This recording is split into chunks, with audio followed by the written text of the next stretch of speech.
next year.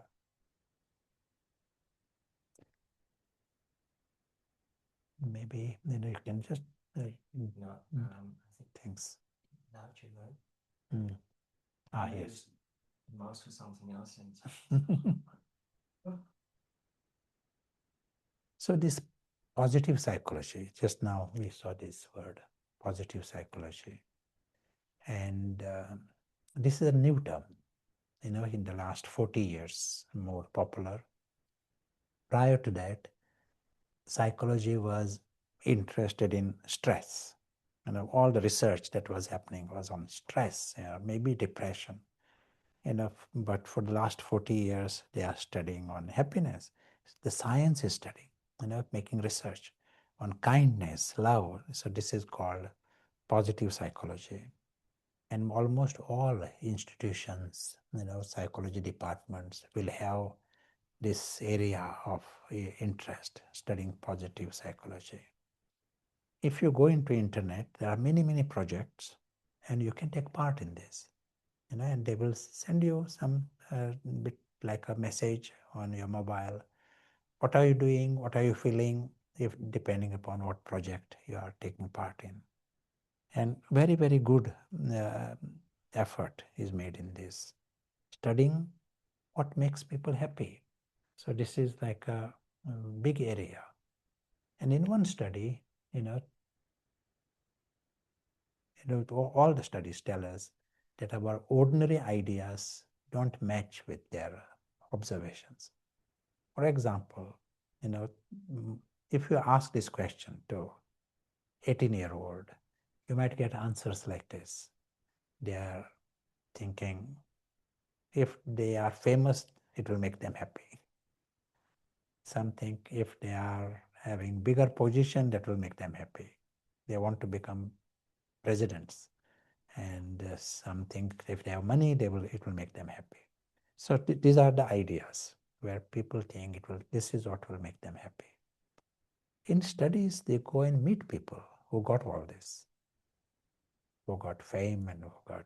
Anyone here want to be famous? No one? So they meet people, 1,000 people who are famous, and give them a questionnaire and find out what is going on in their mind. And they find that it makes no difference. In connection with happiness, there is no difference. In connection with happiness, your position has no difference. Sometimes maybe negative even. More famous they are sort of trying to avoid this too much fame. They are limited in freedom. This kind of things happen. So all these factors, what appears to be reasons for happiness, most people will be going for this. It is not seen as the real basis of well-being, inner well-being. If this is what was to make us happy, all the celebrities in the world would have been very happy. What you see in celebrity magazines, it is different, their photographs. But if you go into their life, you see a different story. Here is a very good example. Do you recognize this face? So John Lennon, in 1960s, his life said, life is a wonder, but that was his words also. Life is a wonder. And it came in his songs also. Same John Lennon in 1970s. And in one interview with BBC, he says, life is a torture. Understand, no? What happened in between? He had success. Not many people can claim success on the scale John Lennon had. Universities are named after him. Professors of universities want to worship him. Almost that kind of fame and appeal. All over the world, wherever he goes, in crowds, they couldn't even, sing because the people were screaming, mania. This kind of scene people saw. And he himself says life is a torture.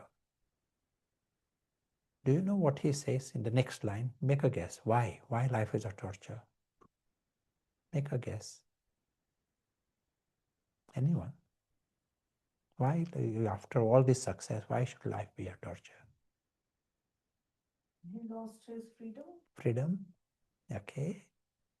Any other reason? Sometimes you can buy freedom. You can buy some. No purpose. He says because of ego, which is very interesting. And he says artists create ego, but he has sense to observe that ego has got bigger. And bigger the ego, you take offense for small, small reasons. You get into comparison for small, small reasons. He says it is ego. But enough to know that there's something else going on. It is not just success. We want children to have success, and someone you love, your friends, you would like them to have success. But we ignore what is happening behind. This is a story with many, many celebrities. When you go into the personal life, you come to know what is happening, and behind. And sometimes they say, I don't want to be this. I want to be someone else. This kind of statement used. Wealth. We all need wealth. Below a certain point, it creates stress. But beyond a certain minimum, it is numbers and statistics. Like someone can say he has got millions, someone says I got billion. These are numbers. That doesn't reflect in your happiness or your character. It just may go into ego also. So this ego area is something we have to look for. That lowers the happiness. Anyone here got ego? Ego is when you define yourselves based on this temporary world. Your self-respect is based on this temporary world. That is what we call ego. But one good news is that we tend to adapt. And this is one nice observation in this study. Human beings can adapt. And they say more politicians need to know this, because we take decisions presuming that people won't be able to adapt. But people adapt. Let me give an example what we mean by this. Imagine you win a lottery, and you got some millions suddenly. This big lottery, Europe lottery, you get some 100 million or like that. And so now your life has changed. You are living in a bigger house, you are driving a bigger car, you are drinking coffee in a bigger mug. Everything has changed. So any friend comes, you tell him, look at this gold here and gold everywhere. Everything is glitter. So great, you are happy. What will happen after 6 months? It is all there. Gold is there, car is there, gold and money is also there. What will happen after 6 months? Yeah. What will happen? You won't notice any of these things. It is all around you, but you don't notice it. You don't notice gold. You don't notice anything of this. You are so used to it. But your inner life comes back. Whatever you are experiencing, you are, say maybe you were having complaints about your boss, or you are having stress about doing something, that will come back. You will find someone to complain about. Now it may be your taxman you are complaining about, your gardener you will be complaining about. Whatever is your personality before, inner life, that will come back. If inner life is positive, that will also come back. But if it is on a different, wherever it is, that is what will come back. This gives us an idea of something called inner life and outer life. All the universities all over the world spending so much to improve the outer life. how to improve your mobile. This few companies are spending billions just to improve your mobile phone, from the 1 year to the next year. Understand? This sort of scale, how your car need to go a bit faster, with speed bumps everywhere.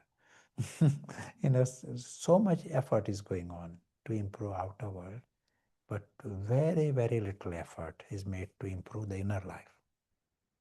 Even if they want to, sometimes there is understanding, something has to be done about this, but they don't even know where to start in connection with the inner life. And we are experiencing this 24 hours.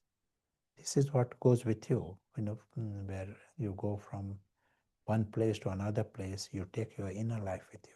And as was seen here, your outer world may change. You may have gold and glitter everywhere, but inner life is with you.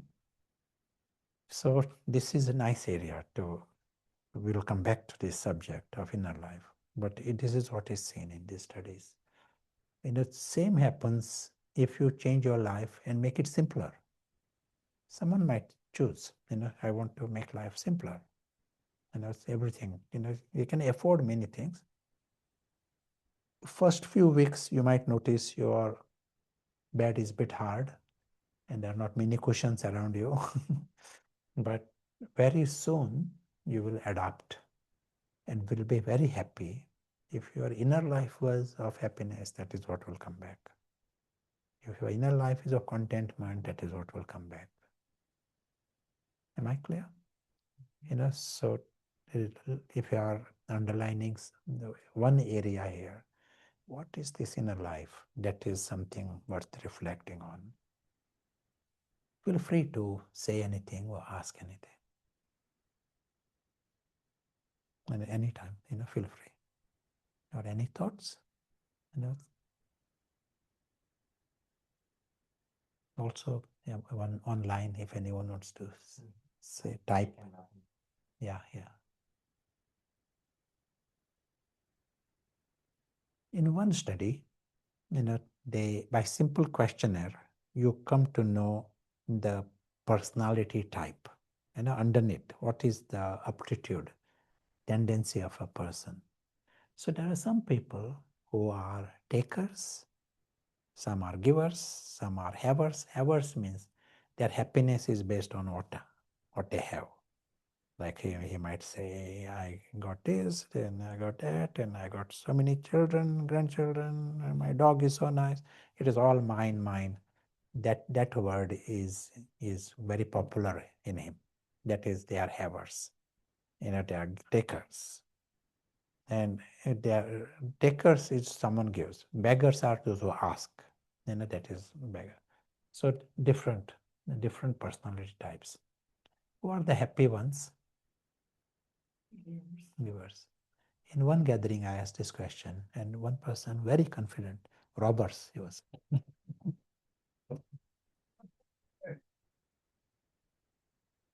Yeah, so this is what is observed. Givers are happy regardless of their personal situation. That is what they observe. Which means they themselves may have some health problems, they may have some scarcity also, but they are happy. That's what is observed compared to everyone else. Yeah. And they also observe that each of these other personalities, they have got their own mind attitude. Something going on in their mind. There is a pattern. So let us take this example of a giver. They say that more people need to experiment with this. Giving within your circle is not counted as giving in this experiment. We should experiment, but most people are giving. Everyone in this world is giving, but it is within your circle. And in this experiment, you have to go beyond that circle. Why? What's the difference between within the circle? Circle means your friends, relations, that people whom you know. That is one area. Going beyond. What is the difference? When you are giving within the circle, you got some calculation. You are giving a chocolate and you are expecting a cake to come next day. Some calculation is going on and you get it there. You are happy at that level. If you go beyond that circle, then you know the difference. That's what this experiment.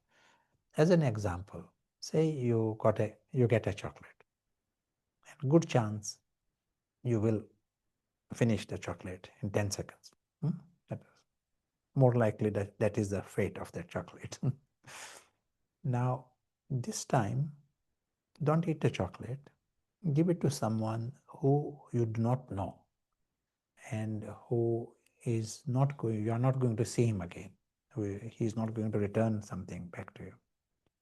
Think of someone, and give it and walk away. Don't even wait for him to thank you. As anonymous as possible. Anonymously give it away. Am I clear? Anonymous means not making any show, no one knows, silent. Experiment.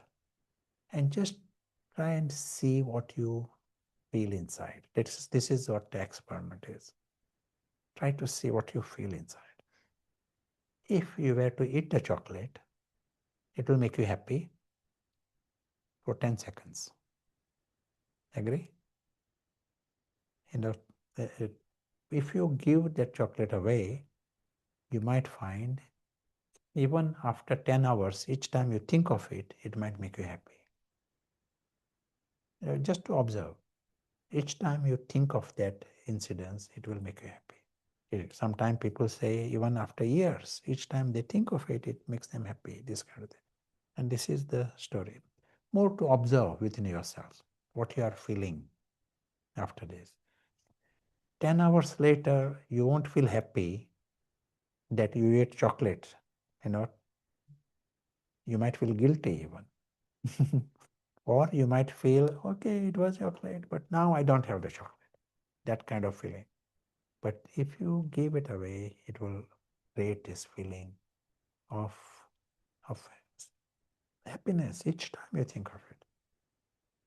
They use the expression magical happiness in this. This whole thing, giving and happiness. If you follow this program, anonymous, silent, going outside the circle, if you do this, the result is magical. That is what they say. I'll give you some examples. Let me give you one example, personal example. And this was many years before I knew about positive psychology. One time I was driving, and this is near London, going to work, and I was working that night in a hospital. And I had something to eat for that evening. And one way someone was hitchhiking, one young man. So I gave him a lift. So we're talking. And at some point I realized that he's hungry. Whatever he was hitchhiking and he's hungry. So I said, do you want to eat this? He said, yes. And he finished those sandwiches. And so I went to work. I dropped him at some point, and I was at the hospital. And I was noticing that I'm getting hunger contractions, hunger pain, but I was happy, and it's a new kind of happiness. And it was a bit surprised by that, there is a happiness there when I'm getting this hunger contractions, and I remember feeling, what else can I give away now to keep this going, to keep this experience going? Just some sandwiches gives you something like this. That happiness was something I cannot buy anywhere. This was the uniqueness. We all have eaten, and then we like eating the different things. But this happiness was a different happiness. And I wanted to hold on to this. And I was thinking, what else can I do here so that I can maintain this? And then in time you forget about it. But as time progressed, and these researchers, they are telling this, And anyone can experiment with this and get a guaranteed result. Follow that simple program. Now, taking the example of the chocolate, you will get success, big success, if that is a chocolate that you like and you are giving it away. And that is the only chocolate, not a spare chocolate. It will still create happiness, but if it's the only chocolate and chocolate that you like, you give it away, that will create a greater result, bigger result, especially if you are hungry. I was giving this example, with the sandwiches. There was hunger contractions. That's why the result was very clear. I could observe it. So we have to dig deeper, in other words. There is some secret there. You have to dig deeper. It has to bite you somewhere. And then you will get an experiment. It is good for us. We all need to be our own scientists. Science is not just someone else doing the research. We have to observe this, try in different situations. One lady said, she's driving in that country. You have to pay the toll. What do you call it? On a motorway, highway, autobahn. You pay at a certain point. You pay for the. She says, when I pay for another car behind me. So whatever it is, if they have to pay $5, she pays $10, and next car can go free. And she says she's not looking at who is behind her. She's not trying to see that other person thank him or something. She just goes, and that other car can then go faster. So she says, this doesn't make me poor, but it makes me happy. So simple things. We all have to think our own way in our own situations. What can we do? Simple things, and observe what is happening. So the connection between giving and happiness. Do you want to share any thoughts or ask anything, any questions?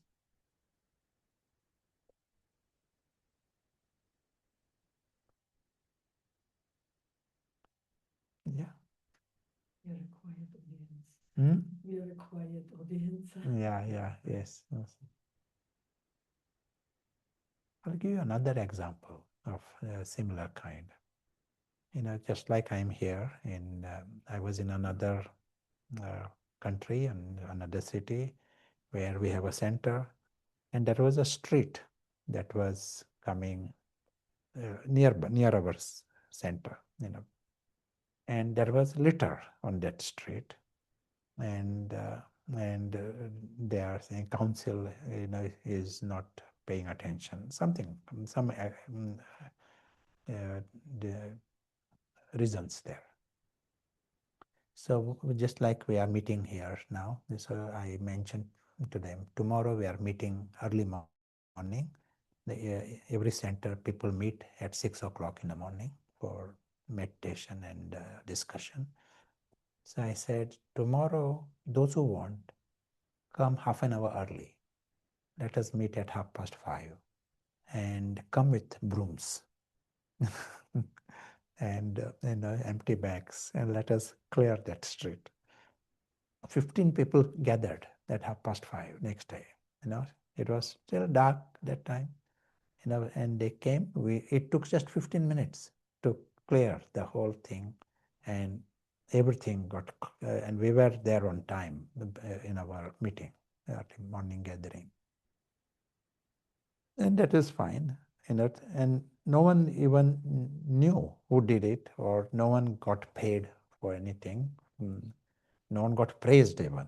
It was just they come, they did, and we all went away.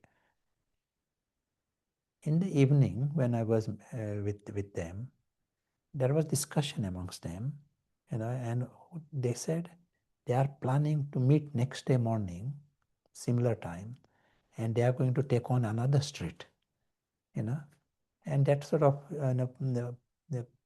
created a pleasant curiosity in me. and surprise. No one was paid, no one was praised even, but they wanted to do it again, and come at. They had some plans. Someone is buying some hose pipe to clear something. There was enthusiasm, a new kind of energy that has started. And how did that happen? You get a different currency. It is not a physical currency. You get happiness of another kind. Understand, no? They suddenly realized this is such a simple thing. We are getting up anyway. We can very easily come a little earlier and take on another area different. Each day we can take on, because this happiness is something you cannot buy. That is the uniqueness about this. And also, as time progressed, if I see those people, they do something like this. They have an experience of something. They have some deeper, in a collection, of virtues, you can say, or some credit that makes them more eligible for any job that they are doing. Understand, no? It is like anything they have to do. If you have this kind of experience, they are bound to be successful in any job. Yes, so we were saying, each of this area has its own mind. What do you think is happening with takers? Oh, it works here. So what happens with takers? What is going on in the minds of takers? Never satisfied. Never satisfied. Yes, and as a result, they have complaints. The taker personality, it says, yeah, taking and giving is not always gross. It is not some taking cakes and giving cakes. It is not always. It may be, giving respect, or are others respecting me? That is taking. Understand, no? In every aspect, giving and taking is not always gross. It is at many levels. Some are just naturally givers in every situation, and if you observe. Now here, those who are takers, they feel, why others are not giving enough? You sent me the greeting card last year, why you didn't send me this year? So as a result, they have complaints. Inner mind is having complaints, and in their life there are complaints. So anytime you come across someone who is having complaint about anything, know that here is a taker. It doesn't occur to them that I can give. They may not be reaching anyone, but they feel, why others are not respecting me? Why others are not loving me? Why others are not giving enough? They were giving last year, why not this year? This kind of argument, inner argument. Do you come? And they feel empty, no? Inside, empty. Yes, there is that feeling. Why? May I ask? That is true. Taking makes you empty. Why? Why do they feel empty? Taking should make you feel full, no? Because you're getting so much. It's a common thing. Yes. And your focus is on emptiness. Taking, what happens is you are all the time thinking about what is missing. That is what you are thinking about. Your attention is on emptiness. Okay, let me ask a different question. Giving, we said giving makes you happy. My logic tells me that more you give, more you lose. Agree? More I give, I am losing. So where does this happiness come from? Joy of the other one. Seeing other happy. Okay. Any other? More I give, where is it coming? Where will it come from?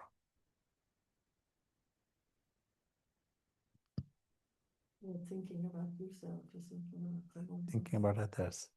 Sure. Let me give you another example.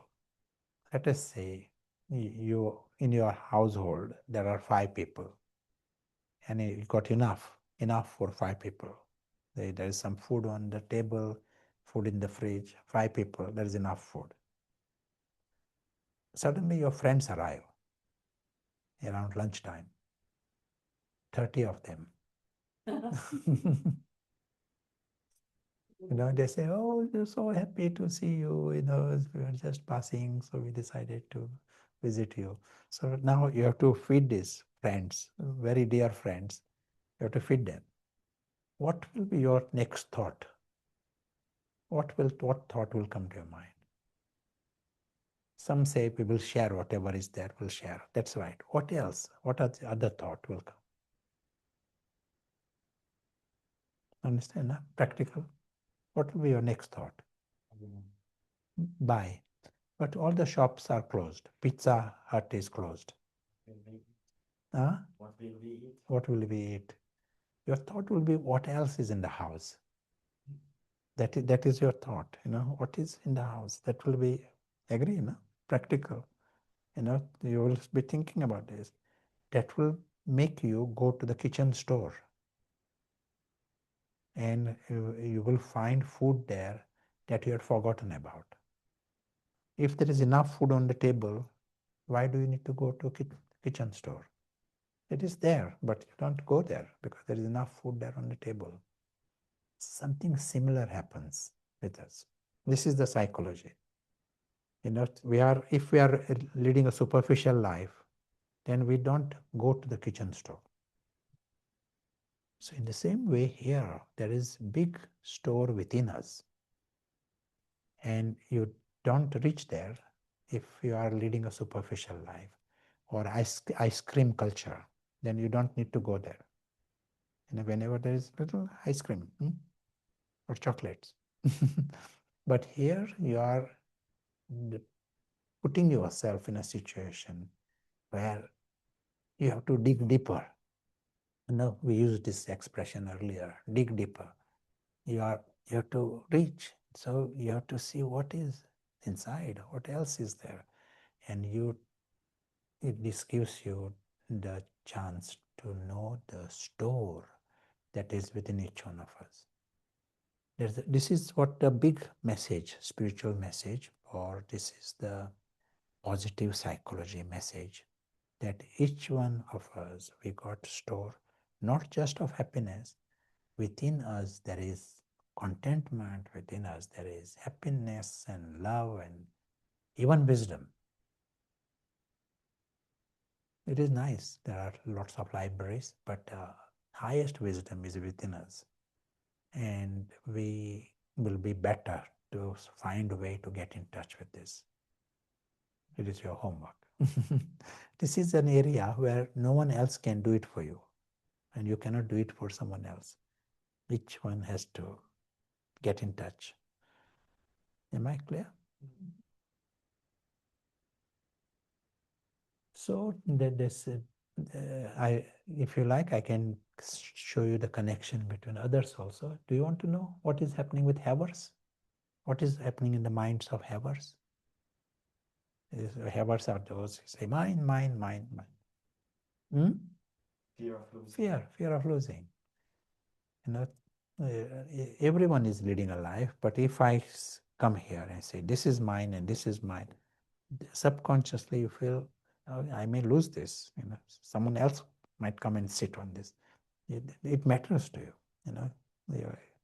If there is mine. It can be to human beings also. Possessive in attitude towards others. So there is a subconscious insecurity, fear, that keeps increasing.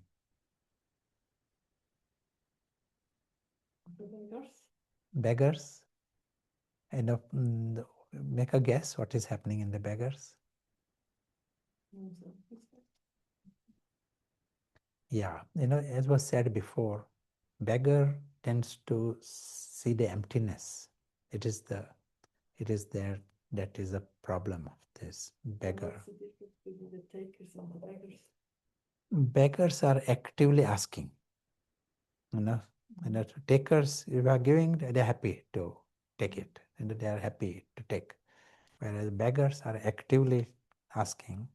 Robbers will go to the level of breaking the law to get it. Beggars might not break the law, robbers will break the law. What is happening in robbers? I will give you one example, with robber. Someone I know very well, a good friend of mine, he says he was in prison in the past also, and he had all different kind of life, including robbing, and that is the reason he was in prison. But sudden life had changed. When he was in prison itself, some realization, life had changed, and so much so that even government is supporting his transformation, and he got education and a job, and we invite him sometimes to give a talk about his transformation, and he comes with a tie, and at one time he was on a tramp, you understand tramp, on the railway station, begging, this kind of life. But now he is very different, and people like to hear about his story of transformation. And but he says still that old pattern has not changed. Some guilt, it has not changed. He gives an example. Let us say middle of the night, you hear someone at a door, some window, someone is opening the window, of your, that sound you hear. What will be your first thought? What will be the first thought? Robber. Is that a thought for you? Is it a robber? That is. He says for him the first thought is that a policeman? Yeah. He says even after some 20 years, he has changed. He has got no problem at the moment, and nothing. Past is very clear. It is all open. But he says, if something like that happens, his immediate reaction is it policeman? Even after this, he says certain things are not going. That actions that were performed at that time. So the guilt, that element remains, some unworthiness that remains. You may superficially do many things. Something we said, inner life. Inner life is something that goes with you. So the studies show good work and well-being. There's definite connection. There is no doubt about this. But it has to be intrinsically motivated. If your mother tells you to do it and you are doing it, you don't get the same result. Sometimes some people do it because it is a part of the duty. You have to work 2 weeks in some charity work, charity shop, or in old people's home, and it goes in your biodata. You don't see the same result. But if you experiment, see the result, and then it motivates you. You want to do it yourselves. That is what brings results. We said that example in the village where the next day they wanted to do it themselves. No one is telling them to do it. They want to do it themselves. That intrinsically motivated actions, that has results. Now we are coming to another subject, and this is, virtues. Those who have virtues and values, they are happy people compared to those who do not.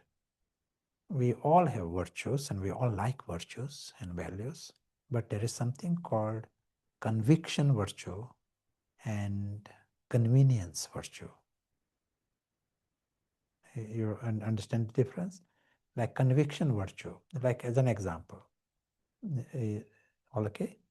As an example, say I might like to be truthful. Truth is good. I absolutely like this virtue of truth. But if I am truthful today, there will be loss. So I compromise it. Tomorrow I am truthful. But today, one day, it is not for truth.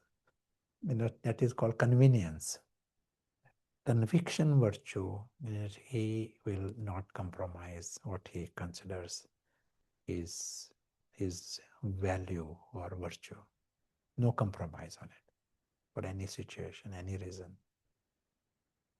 Am I clear? So that is conviction virtue. Very good example of this is Gandhi. We all know Gandhi more as a politician somehow. But if you go into his life, even before politics, even in fact, he was not even member of the political party. At one time he was, but he was not a member. Lots of projects, and social projects and community-connected projects. Now we all know about him with non-violence, and many of us may like non-violence. But his non-violence was he will not kill a mosquito. If there is a mosquito in the room, he might prefer to go to the next room if he can't handle it. But no violence. He will not criticize anyone. There are political opponents and others are throwing rubbish on him. But in the ashram where he stayed, no making jokes. You don't make jokes on anyone. There is that was a discipline. So anything that someone doesn't like and he can't handle, then you don't go there. That was his non-violence. And the love was important, and it is behind, in front. He may not agree with some policies. He openly will talk about it and mention that he will oppose this. This is not in the interest of others, but no personal animosity. And strictly tried to observe it. If he felt something wrong, anger or dislike, he would write to them, "This is what I felt, and I'm sorry." This kind of life. Okay, many of us might like a life like this and maybe leading a life like this. Am I clear? So we like this non-violence and we might be following this. But the place where he was staying, the Sabarmati ashram, in Gujarat, there were snakes and there are still snakes in that area. But at that time, many more snakes. It was more village area near the river. And snakes would go anywhere. Snakes sometimes go in a building also, second floor, third floor. I don't know how they manage it. But here, the snake, they would come into these little huts where they were staying in this ashram. Policy of the ashram is you don't hurt a snake. That was the policy. So many times it has happened, snake would be in the room, sleeping in the room, and Gandhi is sleeping in the room. His argument was, why should the snake die because of him? If it is a straight choice, I die. But no compromise on the principle. No compromise on his love. He does say, he does reluctantly, observes that I was not able to love those creatures. He makes this statement. Snakes, but no violence, And he says there were no accidents. They stayed in that area for more than 25 years. No accidents. No one died of the snake bite. They lived, They roughly knew what happens with snakes, where they stay, what they knew that, and they lived symbiotically. There was no problems. So this is called conviction virtue. You are not compromising it even for the life. If someone has that kind of attitude, that absolutely, helps you dig deeper. That is the emphasis we are placing here. There is a big store within us, big treasure in each one of us. Question is how to get in touch with it. And the formula for this is it has to be something extraordinary. Ordinary life everyone is leading, that is not enough. This various things we mentioned, we may have to think, we can experiment with different areas in this and see what happens. It is just an experiment. Become our own scientists. I want to hear some thoughts from you.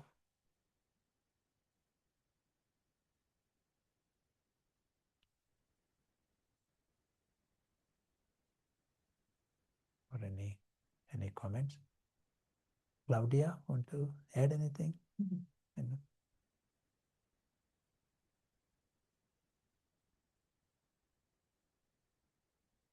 Think in our own area, personal level, what is it that we can experiment with?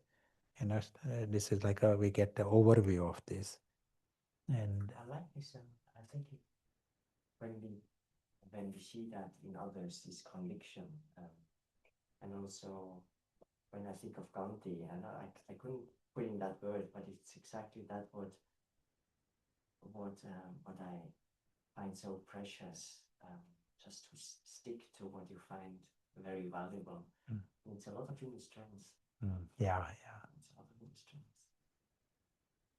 Now, if I understand that his statement, Gandhi's statement, if he realizes something is wrong, something is right and something is wrong, and still if I am doing what is wrong, he called it hypocrisy. Like, for example, violence, it is wrong. Why should anyone hurt anybody else? Or what right I got? Okay. And if I still do it, he told it to himself. It is hypocrisy. And that stopped him from going in that direction. In many life situations. If the question is it right or wrong? And why am I doing what is wrong? Then stop it. That kind of a position. And we have option to stop it. It as was said, and it needs strength. But taking that first step, just one step you take, that starts the process. It is strength. It will come from within us. As you experiment with it, it makes you strong. This is another big name for us. And in his autobiography, he says his happy time. Do you know what is his happy time? He was a state guest of different presidents on this planet, and a state guest of the Queen of England, and state, he was the president of the country, liked by the whole world, and getting prizes from everywhere. But he was what does he say? His happiness, his happy time. He says his happy time is his time in prison, 27 years in prison. That is his happy time, he says. Very interesting, no? And he was not a political prisoner. He was a criminal. In the way he was seen as a criminal. Mrs. Thatcher and all were seeing him as a terrorist. Reagan was seeing him as a terrorist. So much so that even when he was president and he was invited to America, last minute they realized that he cannot enter America because legally he was banned to enter America because he is a terrorist. And the Secretary of the State has to interfere and change it last minute. So this is the way he was seen by the countries all over the world. Only his true friends who supported him during that time were Colonel Gaddafi Fidel Castro, Mugabe. These are the leaders who supported him, maybe North Korea. I don't know whether they supported him because they liked him or just to be against other leaders, maybe. But that was the situation, and people were forgetting him. He was sort of known in the early part, but after 10 years, 15 years in prison, people are forgetting. Okay, he was criminal, and sometimes it is freezing temperature where at that prison, and there are no blankets. The guard may be having mercy to give you a blanket sometimes not. He has to break stones. This kind of life, and he says it is a happy time. What does that tell you? It tells you about the outer life and inner life. Real insight into this. Outer life is the lowest that is possible, and the inner life is rich. That's why you can say happy time. This inner life is directly connected to your actions, your past. Few factors are directly connected to inner life. Your past, your secrets, your actions, your intentions, your motives. No one else knows you. You know yourself. Based on that is your self-respect. Respect from others is easy, but respect from yourself is another area. Am I clear? So if your motives are high, your intentions are right, and no one else need to know. You know. You can't even explain what your motives are to anyone. They might not even understand, but and that is all that matters.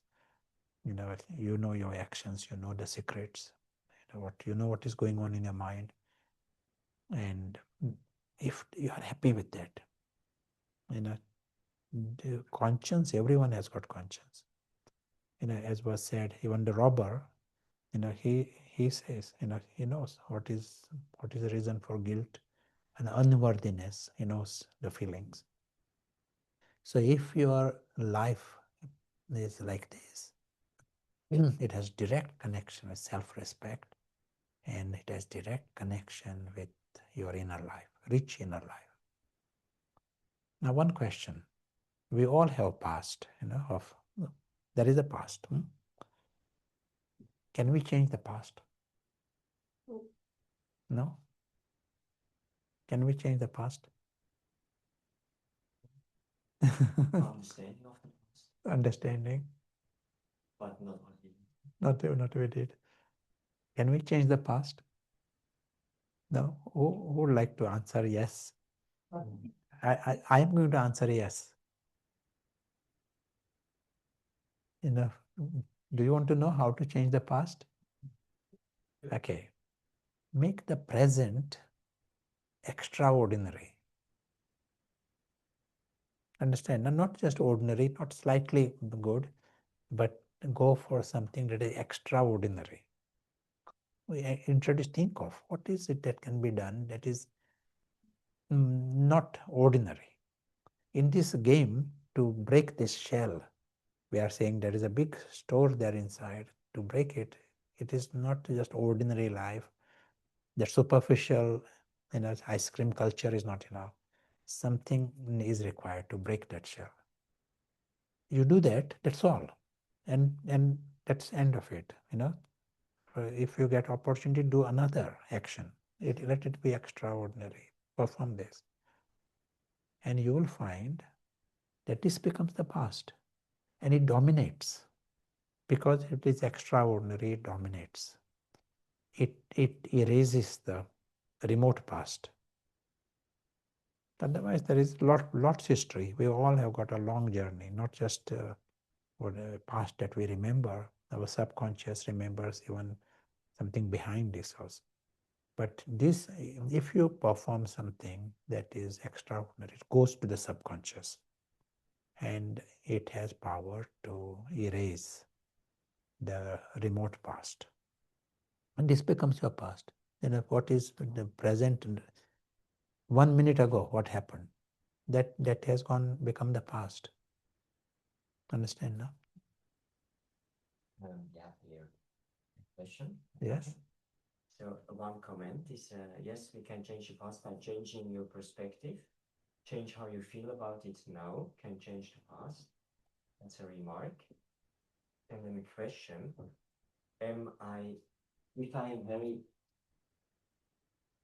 if I'm very unhappy inside, can I still be able to give? Be it physical giving help, or respect, or other kind of giving, if I'm unhappy All inside. level. Yeah, we have to start. Wherever we are, we have to start. Not to wait for something to change and then, no, this itself is a process of changing at all levels. Physically, why not? Experiment. Here we are talking about experiment. It can be like a small thing, for 1 minute action. It is an experiment. You are walking down the street. Some others are walking past you. Just create this 1 minute or maybe half a minute feeling of respect for the one who is walking past. It doesn't cost you anything and you won't lose anything. Just 1 minute of respect you create. That's all. I don't need to wait for anything to change inside or outside. Get on with it. And what will happen during that minute? You have experienced respect. You are on the positive side. You create respect for him, but it is happening in your mind. You create feelings of love for someone, it is happening within your mind, and that is going to grow. You start this process. But when we say past, it is not just the perspective of the past, and we are talking about erasing the past. And there is a method, where your new impressions you create, they literally eradicate. But you have to do this. You have to take this step, where you, with intention, can introduce these new patterns, and that becomes your past. Maybe a couple of questions. Yeah. What do you exactly mean by eradicating past? Do you mean you forget, or just the burden finishes? That's one question. Yeah. Both. It is not dominating in your mind. That is not. You are not defining yourself based on that. That is not affecting your self-respect. Because this other aspect of your life is dominating in your own awareness. Yeah. What is extraordinary giving or the word? Yeah. Extraordinary. Something that is not ordinarily seen.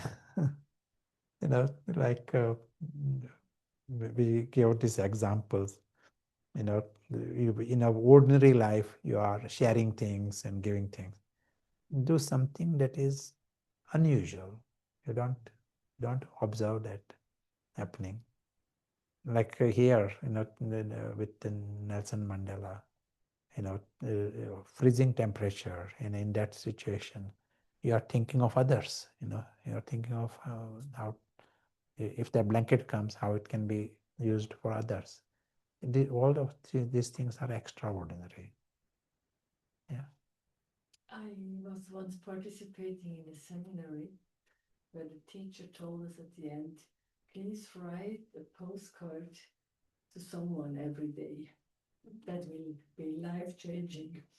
And I found it very ridiculous, honestly speaking. But anyway, I was there, so I wrote a postcard to my sister. And I dropped in the same evening, just telling like I love her and what I appreciate of her whatsoever. And then she made me a spoken message that was so overwhelming. Saying like, wow, I've never got something so beautiful. Normally I get this kind of messages when it's a birthday or when somebody died, but out of nowhere, you just kind of make me such a joy. And I was so embarrassed, like, I wasn't even out of my own initiative. I mean, it was an honest letter, an honest card, but I was not having the idea. I was kind of pushed, but it kind of showed me how much impact we can have with small things. Yes. Beautiful. And anything you want to add? No. Or easy questions? Sorry? Easy questions? Easy questions. You notice Viktor Frankl, he is very interesting. He was a psychologist in this region, Vienna, I think, and his big statement is what man needs is not just an easy, comfortable life, but a in that easy, most of us might choose a life that is easy, comfortable life. But if you choose a life where there are struggles, striving, learning, challenges, difficulties, and you have to solve these difficulties, maybe learn new languages, if you choose that kind of life, you will have the feelings of fulfillment. That's what he is saying. And what research, he said it 70 years ago, and today they support what he said. But they also observe that this easy, comfortable life actually leads to low-level depression. I will show why this happens. Since we are talking about science. Johnson. Yeah. Frankl was a survivor of the Holocaust. Holocaust, yes, that's right. Yeah. So that's how he has observed many things. Yeah. So in our brain, there is this chemical neurotransmitter. There are more than 100 neurotransmitters there of all kinds. Dopamine, like that, and then serotonin, another. But this was tiny, less than a drop, this serotonin in our body, but it plays such a huge part. And what is it? It has connection with happiness. 100% of depressed people have lower serotonin. And what is also observed, those who get easily angry, they have lower serotonin. Those who can deal with challenges and difficulties and not accept defeat easily, they have higher serotonin. That is an interesting observation. So here we are seeing a level of serotonin in our synapse in the brain. It is a diagrammatic, sketch. So here is the level of serotonin. At that point, he smokes a cigarette, and what happens? Level goes up. I'm not promoting a cigarette company. They are not paying me. What happens next? That's true. Yeah, the level after 1 hour, it comes down, but comes below the starting position. Yeah, maybe temporarily it comes down. There is, in the body, there is something called feedback mechanism. So thyroxine, if you give some thyroxine tablets to someone, then body notices that there is too much thyroxine and it produces less thyroxine, or it releases less thyroxine. Am I clear?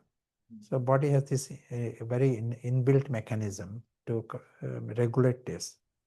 So now this too much serotonin has come, so body produces less.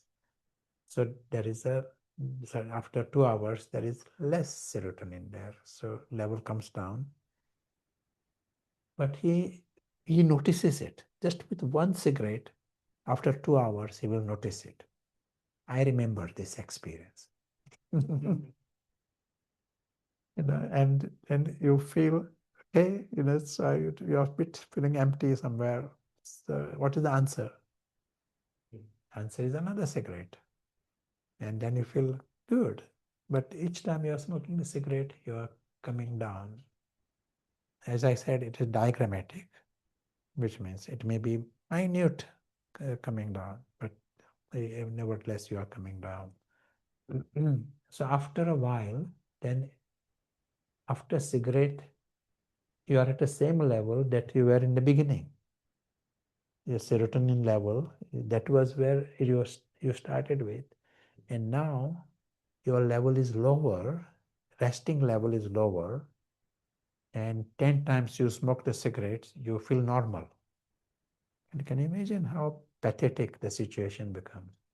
And now even the cigarettes don't work, those 10 cigarettes. So he needs cigarette plus coffee, and then he feels good.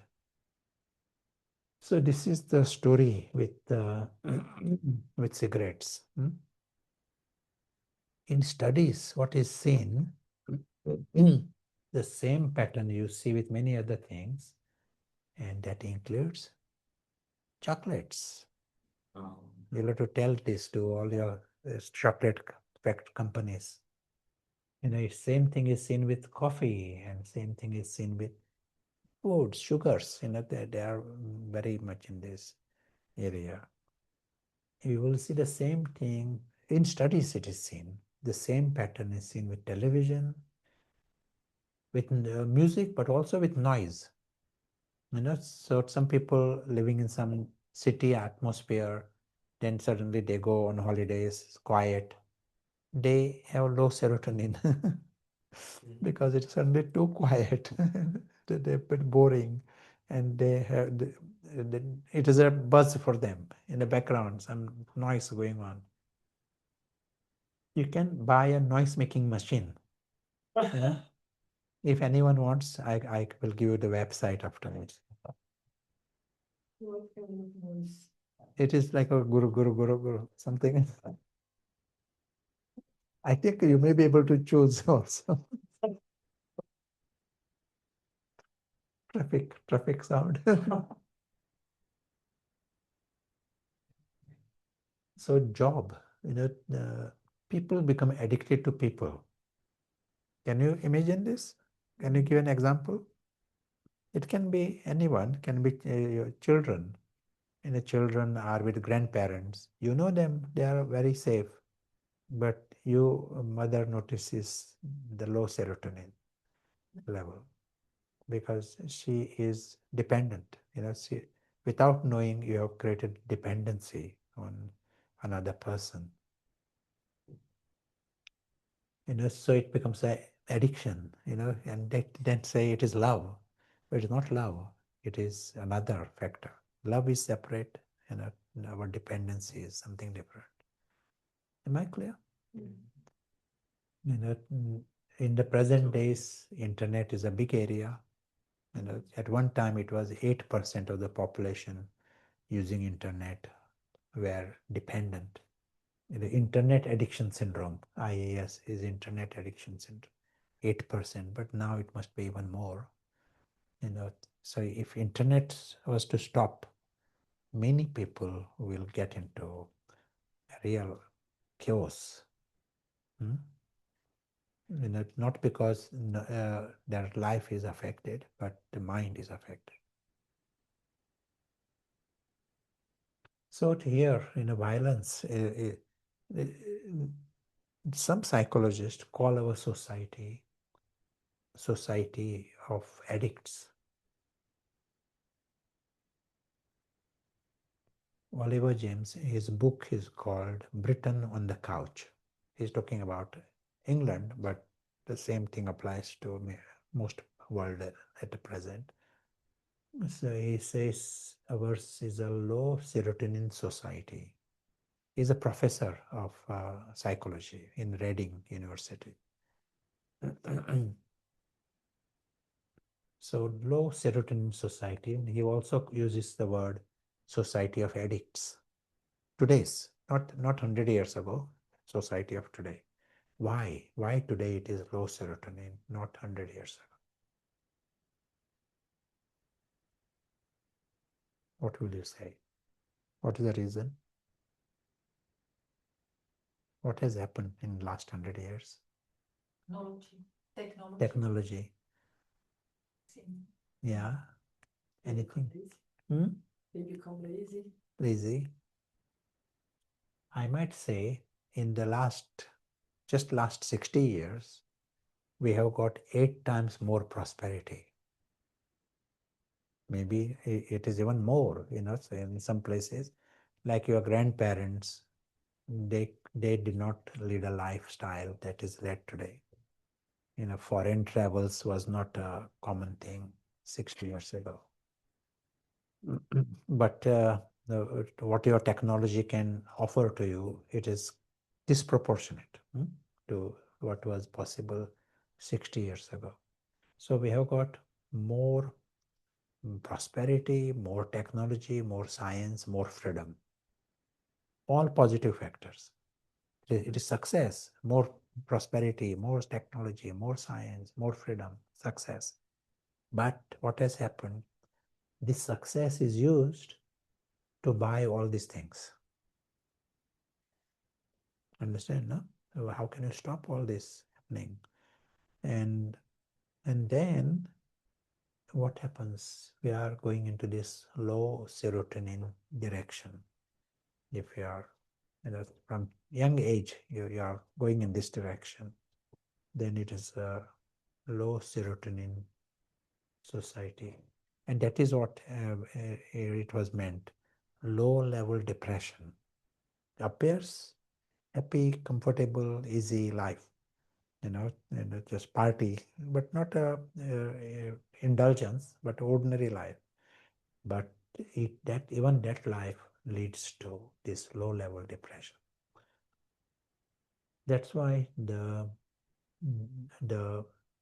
emphasis to take active steps at any age, at any time, regardless of our life situations, to take active step to get in touch with our own richness. Understand, no? This is a spiritual message, that within each one of us there is a richness, there is a store of happiness. Happiness comes with friends. Our sister Dasmini, she has just been back to Sri Lanka, and her experience, like how people would, 80 years old people would get up at 4 o'clock in the morning and do one thing after the other till evening 7 o'clock. Only then they get a break, but happy life. Just one thing after the other. Very interesting, yes. Yeah. Everyone get up very early. Automatically they get up at that time. Yeah. 4:35, like that, everyone. And they go on doing their work according to their age wise. Yeah. So they are really happy. Yeah. Time going on. They are not much like TV or something like that, but they are doing their own work and other things. Still, Nice. yeah, elderly people also like that. Yeah.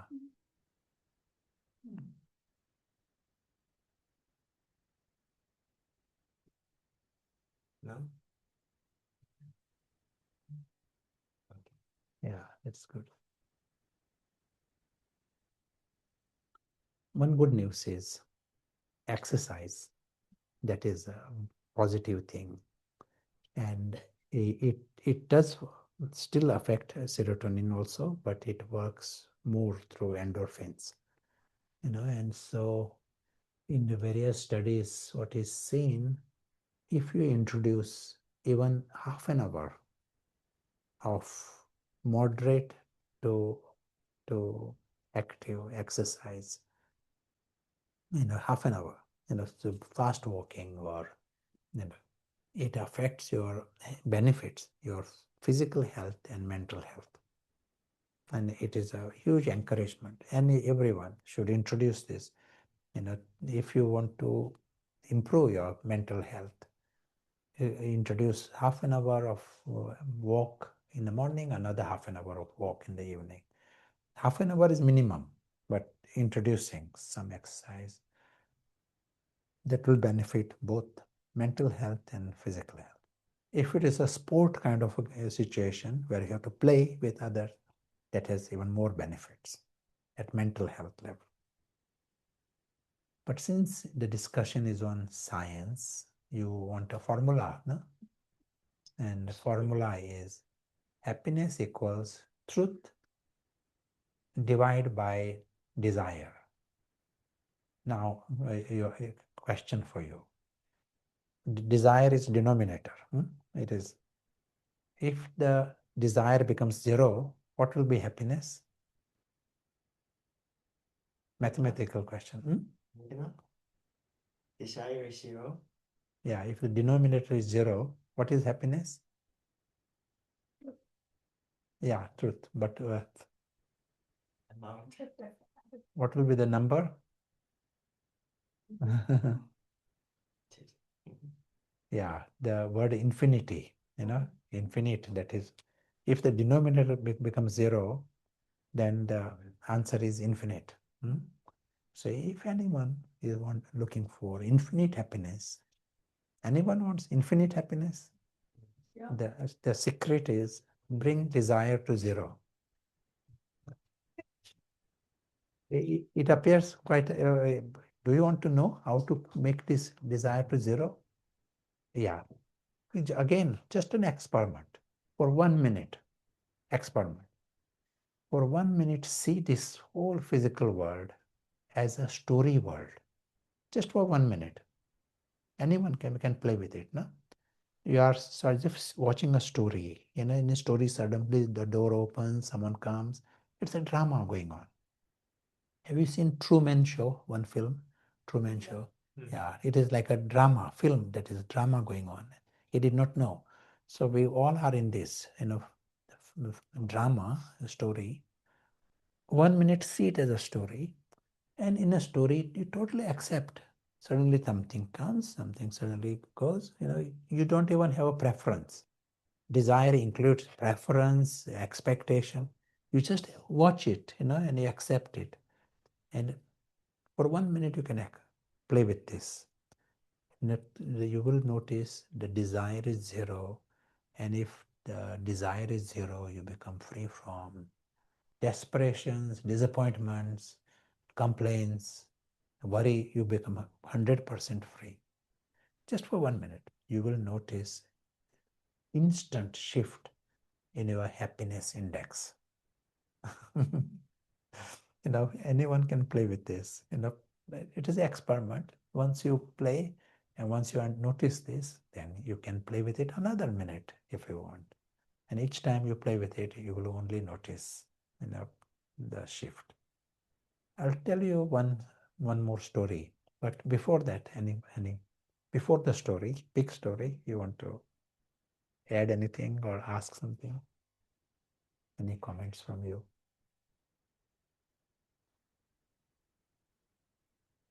You want to hear some, your observations, your research in this field? We all are observing, we all are scientists. It will be good.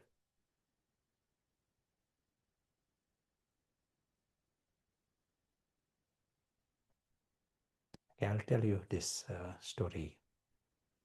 And in this story, one man comes running to the top of a mountain. What's the name of the mountain? Yeah.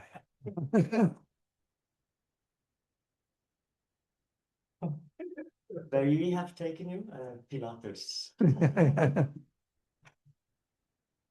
And on the top of the mountain, there was one monk. He goes to that monk and says, "Stone, stone, where is that stone?" And this monk got confused. He doesn't know what is happening here. And this man then says, at night he had a dream. And in the dream he saw God. God asked him, go to that mountain. You will meet a monk. That monk will give you a stone. And that stone will make you rich forever. So he says, I left straight away, not to delay. And as I was told, I was not expecting a monk in this mountain, but you are that monk. So where is that stone? That monk said, now I know what you are talking about, and I know there is a stone under that tree there. You can take that stone for you. It will make you rich. He goes to that tree and there is a big diamond there. Yeah, it is a stone, but made of diamond. He says, God, he loves me. He is very merciful. He had come with a bag and all prepared for this. He gets this stone and goes home as quickly as possible. He comes back again to the mountain 1 week later. Why? He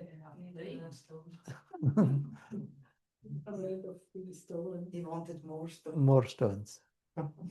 He says, possibly I'm the richest man in the town.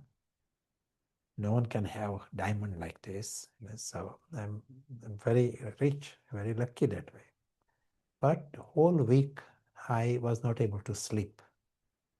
I am worried about this diamond. I am not leaving the house because there is a diamond in the house. How can I just go, leaving it? And he says, I don't want anyone to come in my house because they will notice this diamond. Because I keep going to check if it is still there. So he says, I'm in big trouble with this diamond. And he asks that man, what wealth have you got that allowed you to give away that stone? What is it that you got that allowed? I am into such panic state. And you are sitting there and diamond under the tree says, take it and it will make you rich. So what have you got that allowed you to give it away? Freedom. Any other word you would use for this? What is peace of mind? Yes. Any other word? Detachment. Happiness. Detachment. Another word we might use, that inner wealth we mentioned, inner treasures. The happiness comes with friends, with happiness, all this. We can call it wealth of wisdom. It also means there is a wealth of ignorance. So there is various things that we are running with. It is a wealth that is, it appears wealth. And in this ignorance, stone appears wealth. Some metal appears wealth. If that ignorance was not there, it is not wealth anymore. Understand? And no one gives value to that stone. It is not wealth. If you go to some culture, no one worries about gold. It is not wealth. Depending upon the kind of ignorance, it appears wealth. But ultimate currency, wealth of wisdom, is that inner wealth, supersensuous wealth, which we all already have, but we still need to take that step to dig deeper. Thank you.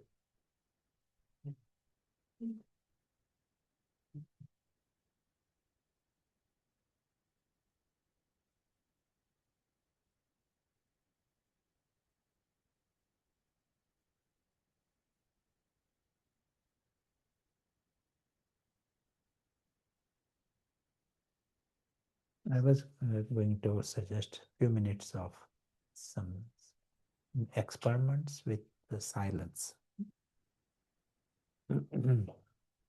And our silence involves concentration.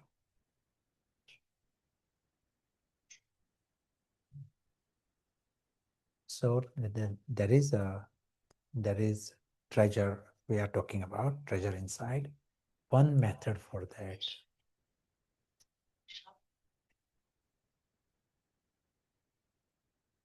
one method is using meditation.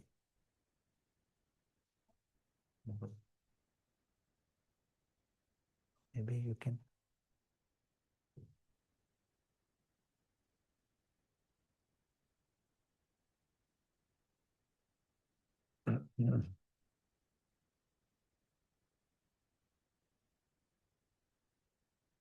So during these few minutes, we keep the body comfortable,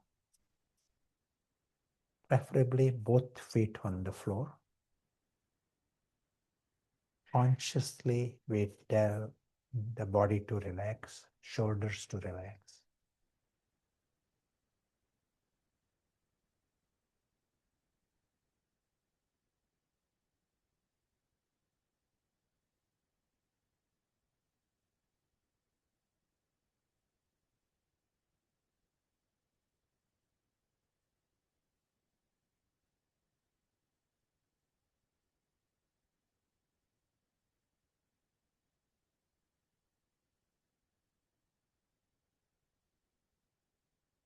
And we now see an image of sky beyond.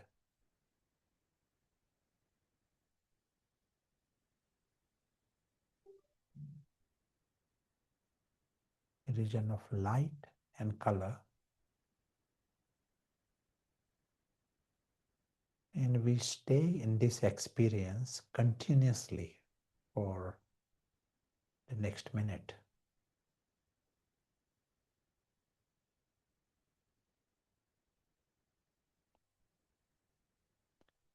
This time we see this region in gentle red color.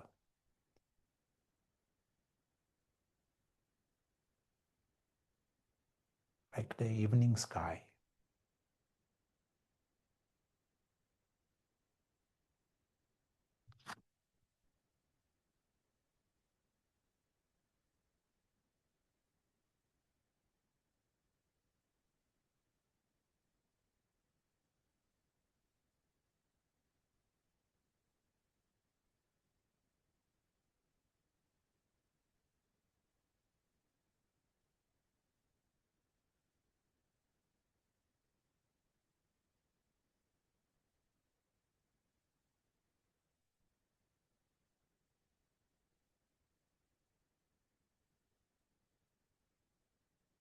Even as we hear the words, we do not let go of this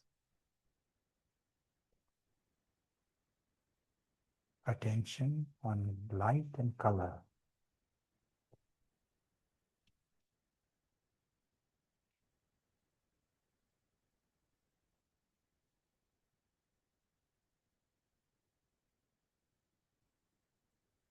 The region beyond.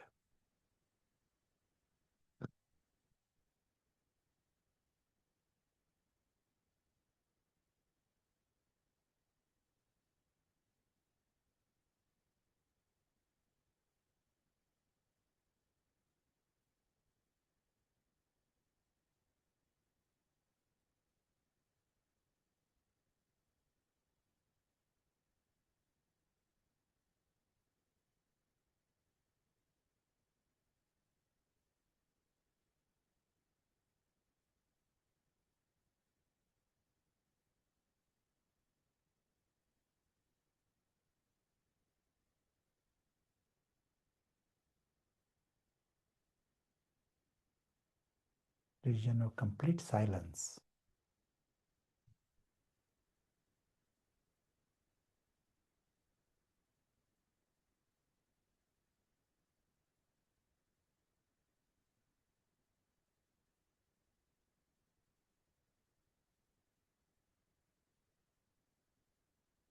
Thank you.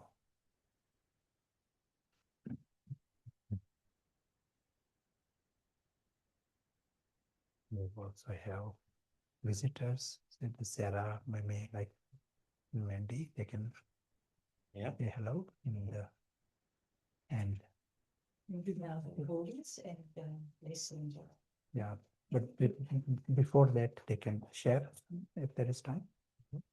And this is also a chance for them to ask difficult questions.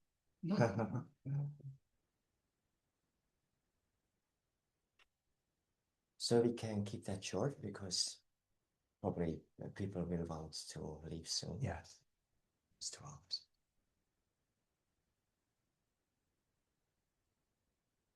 And still be particularly appreciated the last part about what wealth is when you're in a world and it's just keep it up. Yeah, just the aspect about what is wealth.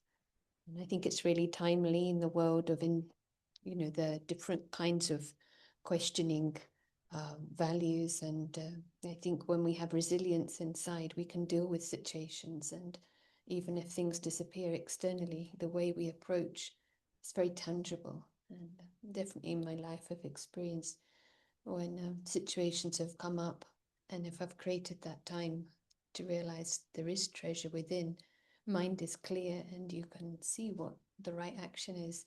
It's really a treasure. So yeah, it's fascinating. Thank you. You sure? Wendy, She's saying no, she's happy to. She'd give the totally maybe. Yeah.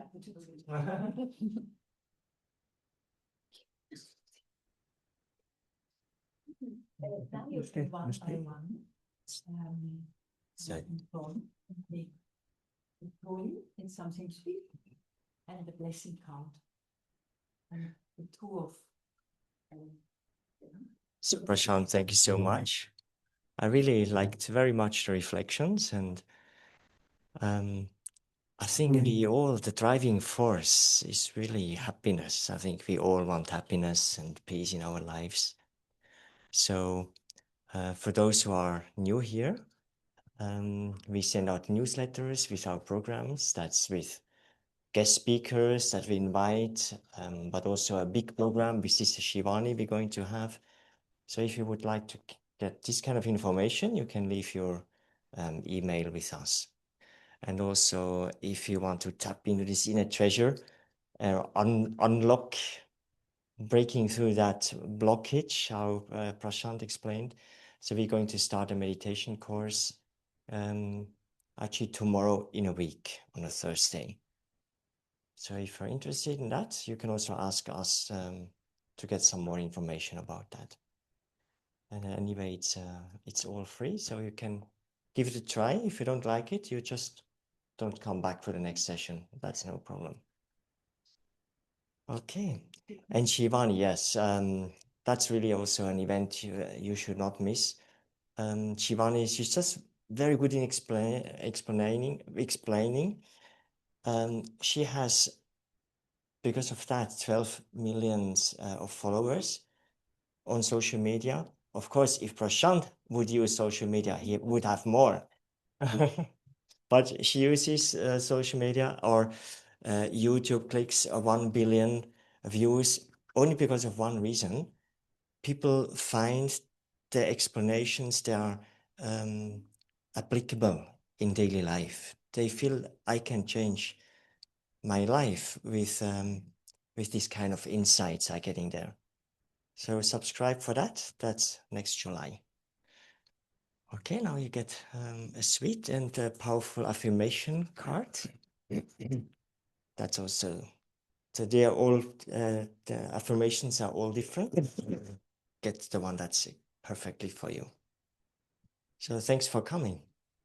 And if you would like to read a book that Prashant has written, there's books outside on the table. That's there for sale. The small ones, they are for free.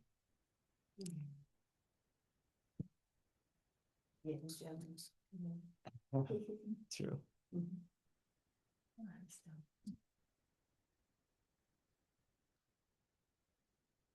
And those on Zoom, thanks so much for being with us tonight, and see you next time.